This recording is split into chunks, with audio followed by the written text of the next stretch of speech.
আমাদের কাছে আসেন, জিজ্ঞেস করেন যে আমি কি ব্যায়াম করব বা কী ধরনের ব্যায়াম করব, কবে থেকে ব্যায়াম করব, প্রেগনেন্সি প্রথম অবস্থায় কি কোনো ব্যায়াম আছে। তো ব্যায়াম প্রথম অবস্থায় হচ্ছে আছে, যেমন হচ্ছে আমরা নর্মাল হচ্ছে ব্রিদিং এক্সারসাইজগুলো করব, নর্মালি হচ্ছে আমরা হাঁটাচলা করব। কিন্তু ব্যায়াম করার আগে কিছু হচ্ছে জরুরি বিষয়গুলোর প্রতি আমাদেরকে খেয়াল রাখতে হবে। যেমন হচ্ছে আমাদের ব্যায়াম করার আগে আমি কি শারীরিকভাবে ফিট কিনা সেটা দেখতে হবে।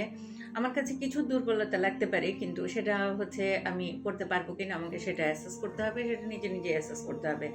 আর মনে রাখতে হবে প্রেগনেন্সি কোনো রোগ না, প্রেগনেন্সি একটা নর্মাল ফিজিওলজিক্যাল ব্যাপার। প্রেগনেন্সিতে সারাদিন শুয়ে থাকবো এমন করা যাবে না। আমরা ঘরের টুকিটাকি সব কাজগুলোই হচ্ছে করবো, যতটুকু পারবো মুভমেন্ট করার চেষ্টা করবো এবং মুভমেন্ট করে কাজ করব। আমরা শুধু ভারী কাজগুলা থেকে বিরত থাকবো। ভারী কাজ করলে কি ধরনের প্রবলেম হয় সেটা আমি আমার আরেকটা ভিডিওতে হচ্ছে আপনাদেরকে জানিয়ে দিব।